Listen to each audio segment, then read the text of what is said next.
हूं प्रियंका संभव, मेरे साथ जुड़ चुके मेरे सहयोगी प्रवीण शर्मा। हेलो प्रवीण, तो तैयार हैं मनी सेंट्रल के लिए? मैं और प्रवीण कुछ बातचीत जो हम करते हैं अर्थव्यवस्था से जुड़ी हुई, नीतियों से जुड़ी हुई और आपकी जेब से जुड़ी हुई। प्रवीण, आज भी फोकस हम करने वाले हैं टैरिफ को लेकर के। माहौल गर्म है, हाँ, कुछ नए बयान भी आ रहे हैं, कुछ नई रिपोर्ट्स भी आ रही हैं। बिल्कुल, सरकार की तरफ से एक साफ बयान अब जारी कर दिया गया है ट्रंप के टैरिफ पे, टैरिफ वॉर जो शुरू हुई है उस पे, और उसके क्या नतीजे होंगे इसको लेके अब सरकार ने तस्वीर साफ की है। और ये अब पूरे देश के लिए एक बड़ा अहम मसला है जहाँ पे कि अब थोड़ी क्लैरिटी आती हुई नजर आ रही है। ठीक है, तो इस क्लैरिटी को ही समझने की कोशिश करेंगे कि भाई अब जो है टैरिफ को लेकर जो दहशत थी वो क्या कुछ कम हुई है। भारत और अमेरिका क्या अब एक तरह से हम कहें एक एग्रीमेंट तक पहुंचते हुए नजर आ रहे हैं, और अगर टैरिफ को लेकर जो टेंशन है उसे कम करने के लिए क्या कदम उठाए जा सकते हैं। आपको बता दें, पीएम मोदी और प्रेसिडेंट ट्रंप की वो मच टॉक्ड अबाउट बैठक हो चुकी है और इस खबर को हम लगातार मनी सेंट्रल में आपके लिए लेकर आ रहे हैं। लेकिन अब सरकार के हवाले से एक बड़ी खबर आई है जिसको हम एनालाइज करने वाले हैं। दूसरी खबर जिस पर हमारा फोकस है वो रहेगा ग्रोथ, जिसे लेकर एक अनुमान सामने आ रहा है। और क्या कह रहा है ये अनुमान, इस पर हम डिटेल्स देंगे आगे आपको। लेकिन साथ ही में न्यू इंडिया कोऑपरेटिव बैंक से जुड़ी खबर को हम कैसे नजरअंदाज कर सकते हैं। लाखों कस्टमर्स फंस गए, रिजर्व बैंक और सरकार अब दोनों जो है वो परेशान है। रिजर्व बैंक ने बैंक का कंट्रोल ले लिया है, लेकिन एक बात जो उठकर खड़ी हो रही है वो ये कि जो 5 लाख रुपए का डिपॉजिट इंश्योरेंस मिलता है, डिपॉजिट इंश्योरेंस गारंटी इसे कहते हैं, क्या ये काफी कम है और इसे बढ़ाने की जरूरत है। तो इन खबरों पर हम फोकस करने वाले हैं इस मनी सेंट्रल में। लेकिन सबसे पहले हम बात करते हैं यूएस और टैरिफ की टेंशन पर। नरेंद्र मोदी सरकार के सामने बीते 1 महीने से सबसे बड़ा टारगेट इसी बात का है कि अमेरिकी टैरिफ के झटके से कैसे निपटा जाएगा। बजट में ही सरकार ने कई आइटम्स पर इंपोर्ट ड्यूटी को घटाकर इस बात के इंडिकेशन भी दिए कि वो इस मसले को लेकर बहुत गंभीर है। फिर 13 फरवरी को हमने देखा नरेंद्र मोदी और प्रेसिडेंट ट्रंप की मुलाकात भी हो गई, जिसमें किन मसलों पर बात हुई है, भारत क्या रियायतें देने के लिए तैयार है। इन तमाम चीजों पर काफी स्पेकुलेशंस लगातार बने हुए हैं। लेकिन अब एक बड़ा संकेत सरकार की तरफ से। कॉमर्स मिनिस्टर पीयूष गोयल ने कहा है कि भारत और अमेरिका $500 अरब के ट्रेड पर पहुंचने के लिए प्रतिबद्ध है। इससे भी बड़ी बात उन्होंने ये कही है कि दोनों ही देश अगले 6 से 8 महीने में एक मजबूत ट्रेड एग्रीमेंट के लिए बातचीत कर रहे हैं। कॉमर्स मिनिस्टर पीयूष गोयल का बयान ऐसे वक्त पर आया है जब डोनाल्ड ट्रंप अपने ट्रेडिंग पार्टनर्स पर रेसिप्रोकल टैरिफ लगाने का ऐलान कर चुके हैं। तो सरकार की तरफ से ये बयान, कॉमर्स मिनिस्टर की तरफ से अगर ये बयान आ रहा है कि 6 से 8 महीने में हम यहाँ पर देखेंगे कुछ नई नीति आते हुए, कुछ डेवलपमेंट, इसमें तो बड़ी बात है। लेकिन साथ ही में एक तलवार जो लटक रही है रेसिप्रोकल टैरिफ्स की, जिसका जिक्र डोनाल्ड ट्रंप हमेशा कर रहे हैं प्रवीण। बिल्कुल, और ये जो सरकार की तरफ से बात कही गई है ये वाकई बड़ा बयान है। एक तरह से देश को आश्वस्त करने की, कारोबारी तबके को आश्वस्त करने की कोशिश के तौर पे इसको देख सकते हैं। एक बड़ा संकेत है जिसमें उन्होंने साफ ये कहा है कि हम इस मसले पे आगे बढ़ रहे हैं। 2030 तक जो $500 अरब का एक ट्रेड भारत और यूएस के बीच होना है, उस पे सरकार, दोनों देशों की सरकारें आपस में मिल बैठकर बातचीत कर रही हैं। नेगोशिएशन शुरू हो गए हैं और अगले 6 से 8 महीने में दोनों देशों के बीच में एक मजबूत एक ट्रेड एग्रीमेंट दोनों देश करने के मुहाने पर पहुंच सकते हैं। तो ये अपने आप में बड़ी चीज़ है। जिस चीज़ का डर जताया जा रहा था कि टैरिफ जो लगेंगे उसका भारत पे इम्पैक्ट क्या पड़ेगा, किस तरह से वो चीज़ें निकल के आएंगी, वहाँ पे अब सरकार कह रही है कि चीज़ें सब दुरुस्त हैं, कोई चिंता की बात नहीं है। हम 6 से 8 महीने में एक ट्रेड पैक्ट दोनों देश कर सकते हैं। सेक्टोरल होंगे, आइटम वाइज होंगे, किस तरह की ये ट्रेड डील होगी ये अभी स्पष्ट नहीं है। लेकिन मोटे तौर पे ये बात है कि जो खतरा ज़्यादा बताया जा रहा था उतना खतरा होने की शायद आशंका नहीं है। तो क्या लग रहा है प्रवीण कि इस साल के अंत तक हम एक एग्रीमेंट पर पहुंचते हुए देखेंगे, और जिस तरह से अभी टैरिफ लगते हैं इनका स्वरूप भी बदल सकता है?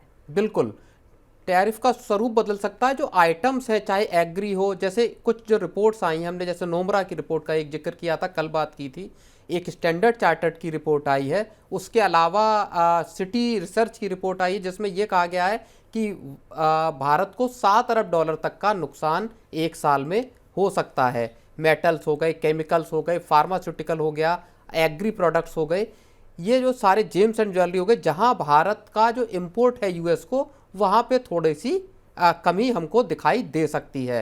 एक बात यह है, स्टैंडर्ड चार्टर्ड की रिपोर्ट आई है, उसमें यह कहा गया है कि अगर वर्स्ट केस सिनेरियो आता है तो उसमें भारत की ग्रोथ को 0.5% या 0.6% का झटका भी लग सकता है। अमेरिका को, जो इंडिया का इंपोर्ट जो जाता है अमेरिका को, वो भी 10-11% डाउन हो सकता है। तो ये कुछ आशंकाएं भी जताई जा रही हैं, लेकिन एक जो नोमरा की रिपोर्ट की हमने बात की थी, उसके हिसाब से अगर हम देखें तो भारत को नियर टर्म में थोड़ा झटका लगेगा, लेकिन मीडियम टर्म में इंडिया उससे रिकवर कर लेगा, उसके बेनिफिट्स फिर दिखाई देने लगेंगे। तो सरकारें दोनों देशों की अपने हिसाब से आगे पीछे कदम कर रही हैं, और जब बैठेंगे तो जाहिर तौर पर भारत अमेरिका के लिए एक बड़ा अहम ट्रेडिंग पार्टनर भी है, स्ट्रेटेजिक पार्टनर भी है इस पूरे, अगर आप साउथ एशिया की बात करें तो उसमें, तो उस लिहाज से ट्रंप और मोदी की दोस्ती भी बेहद महत्वपूर्ण है। इस अगर लिहाज से आप देखें तो मुझे लगता है कि आने वाले कुछ वक्त में सरकार तेजी से कदम बढ़ा सकती, हो सकता है अगले कुछ वक्त में मीटिंगों की तस्वीरें और उनके ब्यौरे भी सामने आना शुरू हो जाएं। ओके, सो काफ़ी डिफिकल्ट सिचुएशन है, विन विन सिचुएशन कैसे दोनों के लिए पैदा होगी, वक्त लगेगा इसमें, लेकिन हाँ ये तो साफ है जिस तरह से बयान आ रहे हैं, जिस तरह से मुलाकातें हो रही, कि सरकार तेज़ी से कदम बढ़ा रही है, और ज़रूरी भी है हमारे कारोबार के लिहाज से, देश की ग्रोथ के लिहाज से। लेकिन एक खबर जो आ रही है इकोनॉमी के लिए, इसको अब हम आपके लिए लेकर आते हैं, और इसमें एक अच्छी खबर भी छिपी हुई है। बात है जीडीपी ग्रोथ की, जिसे लेकर एक बड़ा अनुमान आया है। रेटिंग एजेंसी इक्रा ने कहा है कि दिसंबर तिमाही में भारत की ग्रोथ 6.4% रह सकती है। आपको याद होगा सितंबर तिमाही में देश की ग्रोथ गिरकर 5.4% पर आ गई थी, जो कि 7 तिमाहियों का लो लेवल था, और इसके पहले अप्रैल से जून तिमाही में देश की ग्रोथ 6.7% पर रही थी। आम चुनाव के चलते सरकारी कैपिटल एक्सपेंडिचर में कमी आई, और घटती कंजम्पशन डिमांड के चलते सितंबर तिमाही ग्रोथ को बहुत जोरदार झटका लगा था। और अब इक्रा की यह रिपोर्ट, जो कि कहीं ना कहीं आपको बता रही है, कुछ अच्छी बातें बता रही है आप देश की ग्रोथ के बारे में। दिसंबर तिमाही में सरकारी खर्च में बढ़ोतरी हुई है, हालांकि खपत का पैटर्न अभी असमान दिखाई दे रहा है, लेकिन गोइंग फॉरवर्ड इक्रा कह रही है कि हमें ग्रोथ में रिकवरी के इंडिकेशंस मिल रहे हैं। प्रवीण, ये सारी जो रिपोर्ट्स आती है, एक कहता है कि भाई इंडिकेशंस मिल रहे हैं, कोई कहता है कि स्ट्रक्चरल एक हमें यहाँ पर वीकनेस न स्लो डाउन नज़र आ रही है, तो इन सबको कैसे देखा जाए? आप इक्रा की इस रिपोर्ट को कैसे देख रहे हैं? और प्लस जब स्लो डाउन के फेयर्स वाली रिपोर्ट आती है तो इन दोनों रिपोर्ट को कभी हम लोगों ने कंपेयर करके नहीं देखा है। नहीं, कंपेयर करके नहीं देखा, ये बात है, लेकिन हम जो पिछले कुछ टाइम से लगातार इस बात को देख रहे हैं, जो ग्रीन शूट्स नज़र आ रहे हैं, जिनकी बात हम बार बार अपनी रिपोर्ट्स में कर रहे हैं, वो संभवतः दिखाई देने लगे हैं। और दिसंबर क्वार्टर की जो ग्रोथ का जो इक्रा ने नंबर दिया, और इसी वजह से इस खबर को हमने आज पिक भी किया है कि जो अर्बन ग्रोथ के पिकअप की बात हमने कल की थी, या उसके पहले हमने रूरल ग्रोथ पिकअप की बात की थी, वो नज़र आने लगा है अब ग्रोथ के तौर पर, ग्रोथ के आंकड़ों के तौर पे। जब हम 5.4% पर थे सितंबर तिमाही में, और उसके बाद जब फेस्टिवल आया दिसंबर क्वार्टर में, और सरकार ने उसके बाद जब अपने एक्सपेंडिचर को तेज किया, जो इकरा भी अपनी रिपोर्ट में कह रही है, और अलग अलग जो कंज्यूमर सेगमेंट्स हैं वहाँ पर डिमांड दिखाई दी, खास तौर पर रूरल एरियाज़ में, तो उसका असर अब जो ग्रोथ के आंकड़ों पे नज़र आता हुआ दिखाई दे रहा है। और यही वजह है कि इकरा ने 6.4% का दिसंबर तिमाही का आंकड़ा अपनी रिपोर्ट में दिया है। बेहद अहम है, क्योंकि उसके पहले 7 तिमाही के लो पर चली गई थी सितंबर तिमाही की ग्रोथ। और एक और बात है, इसी 28 फरवरी को आना है दिसंबर तिमाही के उसका आंकड़ा, ग्रोथ का आंकड़ा, जो एनएसओ जारी करेगा, नेशनल स्टैटिस्टिकल ऑफिस इसको जारी करेगा, और उसी दिन जारी होंगे इस साल के दूसरे एडवांस एस्टीमेट ग्रोथ के। जब सितंबर तिमाही के ग्रोथ के आंकड़े एनएसओ ने जारी किए थे, तो उसमें उन्होंने ये बताया था कि देश की जो ग्रोथ है, एनुअल ग्रोथ है 23-24 के लिए, माफ कीजिए 24-25 के लिए, वो 6.4% के 2 साल के लो पे जा सकती है, जो कि आरबीआई के 6.6% के ग्रोथ के अनुमान से भी कम है। तो उस हिसाब से अगर आप देखते हैं, और 6.4% की ग्रोथ अगर हमको दिसंबर तिमाही में आती हुई दिखाई देती है, तो उसके बाद मार्च तिमाही यानी लास्ट तिमाही Q4 की अगर ग्रोथ के और नंबर ठीक आते हैं, तो ओवरऑल जो नंबर है एनुअल ग्रोथ का, वो संभवतः मजबूत हो सकता है। महत्वपूर्ण बात यहाँ ये होगी कि क्या जो शहरी रिकवरी है वो क्या परसिस्ट करती है, वो क्या टिकी रहती है पूरे अगली 2 तिमाही, दिसंबर और मार्च तिमाही में। जिसे हमने डिस्कस पे किया था कि एफएमसीजी के कुछ वॉल्यूम ग्रोथ्स जो नजर आ रहे हैं, जिसमें एक अर्बन फैक्टर काफी की रोल प्ले करता है और वहां पर एक रिकवरी नजर आ रही है। बिल्कुल, हमने कल बात की थी कि 5.3% की ग्रोथ दिखाई है दिसंबर तिमाही में, जो कि उसके पहले के सितंबर तिमाही के 4.1% या 4.3% के अराउंड थी। तो वो बड़ा ग्रोथ का एक जंप मारा है शहरी खपत ने। अगर ये जनवरी, फरवरी, मार्च इन 3 महीनों में भी जारी रहती है रिकवरी, जो कि सरकार ने जिस तरह से खर्च बढ़ाया, जिस तरह का सेंटीमेंट है अब इस वक्त थोड़ा बुलिश, उस हिसाब से अगर हम देखें तो शायद हम ग्रोथ को रिकवर होते हुए अगले तिमाही में भी देख सकते हैं। और 28 तारीख बहुत अहम होगी, जहां पे ये पता चल जाएगा कि क्या सरकार के कदम इस बात में कामयाब रहे कि वहां हम ग्रोथ को आगे खींच पाएं। आपको लग रहा है बुलिश है सेंटिमेंट, लेकिन इक्विटी मार्केट्स को क्या लग रहा है? सेंटिमेंट वहां तो बुलिश नजर नहीं आ रहा है प्रवीण। इक्विटी मार्केट का सेंटिमेंट गड़बड़ाया हुआ है ग्लोबल फैक्टर्स की वजह से। भारत की उसमें कोई गलती नहीं है। इंडियन मार्केट्स की गलती नहीं है, वो तो एफआईआईज हैं जिनको लग रहा है कि अब अमेरिकी मार्केट ज्यादा उनको पसंद आ रहे हैं। उनको लग रहा है कि वहाँ टैक्स एफिशिएंसी उनको मिलेगी, वहाँ पर उनको ग्रोथ मिलेगी, और एक बात ये भी है कि उन्होंने जो यहाँ पर कमाया प्रॉफिट बुक भी करना चाह रहे हैं। हाँ, जैसा वित्त मंत्री ने खुद कह दिया कि जो जा रहे हैं वो प्रॉफिट बुकिंग करके जा रहे हैं यहाँ से, इसलिए छोड़ रहे हैं। मार्केट को लेके, बाकी किसी चीज को लेके समस्या नहीं है। चलिए, लेकिन अब एक बहुत ज़रूरी खबर, मुझे लगता है इस पर हमें ज़रूर बात करनी चाहिए, क्योंकि ये सीधा जुड़ी हुई है। आपका जो पैसा जमा होता है बैंक पर, ठीक है, बैंक में जब भी आप पैसा रखते हैं तो एक सीमा तक आपकी डिपॉजिट जो है उस पर आपको बैंक की तरफ से, आरबीआई की तरफ से जो है एक डिपॉजिट इंश्योरेंस मिलता है। और इस पर अब एक नई बहस, न्यू इंडिया कोऑपरेटिव बैंक की तस्वीरें हमने देखी, कैसे इस कोऑपरेटिव बैंक का पूरा कंट्रोल जो है आरबीआई ने ले लिया है, बैंक को एक तरह से फ्रीज कर दिया है। लाखों लोग फंस गए हैं, डिपॉजिटर्स अपने पैसे नहीं निकाल सकते हैं, किसी तरह की ट्रांजैक्शन नहीं कर सकते हैं। हर दिन हम वो तस्वीरें देख रहे हैं जिसमें परेशान account holders new India cooperative bank के आपको नज़र आएंगे। अब जो है बात ये हो रही है कि 5 लाख रुपए तक की जो जमा राशि होती है वो सेफ रहती है। इसे एक बीमा कहा जाता है, DICGC, deposit insurance and credit guarantee corporation इस पैसे को जो है वापस करेगी, ये इंश्योर करती है। लेकिन क्या ये 5 लाख रुपए की लिमिट काफ़ी है? ये सवाल पूछा जा रहा है, और सरकार ने भी कह दिया है कि वो 5 लाख रुपए की डिपॉजिट की सेफ्टी की लिमिट को बढ़ाने पर विचार कर रही है। ये बयान आया है financial services secretary M Nagaraju का। उन्होंने ये कहा है कि 2020 में ही डिपॉजिट कवर को 1 लाख रुपए से बढ़ा करके 5 लाख रुपए किया गया था, और अब क्या इनको और बढ़ाना चाहिए इस रकम को? तो अभी ज़्यादा समय नहीं हुआ। 2020 में एक एक्शन हमने देखा, 1 लाख होता था ये DICGC का कवर, और अब इसे 5 लाख ले गए हैं। लेकिन क्या इसको बढ़ाना चाहिए? और मुझे लगता है कि ये ज़रूर किया जाना चाहिए उन लोगों के लिए जो अपनी मेहनत की कमाई जो है इस तरह बैंक में रखते हैं, और बैंक को कोई फिक्र ही नहीं। उनको लगता है कि भाई 5 लाख तक की है ना, उसके ऊपर की जो राशि है तो वो पचा लेंगे या वो मार लेंगे तो क्या ही फर्क पड़ेगा।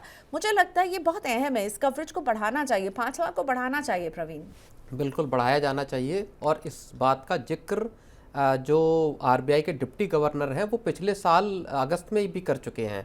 और अब बात ये एकदम, अगर सरकार के जो सचिव कह रहे हैं इस बात को, तो इसको आप अर्थ समझिए कि सरकार इस मामले को लेकर संजीदा है।